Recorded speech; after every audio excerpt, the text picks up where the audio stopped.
வணக்கம் நேர்களே, தஞ்சாவூர் சமையல் சந்தோஷினி. வாங்க, நவராத்திரி பூஜை இன்றைக்கி 6வது நாள். அலங்காரம் பண்ணியிருக்கேன் பாருங்கள் சாமிக்கு.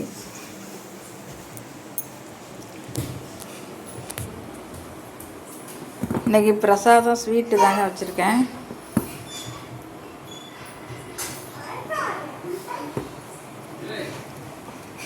தீபாராதனை காட்டிடலாம். சர்வ மங்கள மாங்கல்யே சிவே சர்வத சாதகே சரணே திரியம்பிகே தேவி கௌரி நாராயணி நமஸ்துதே.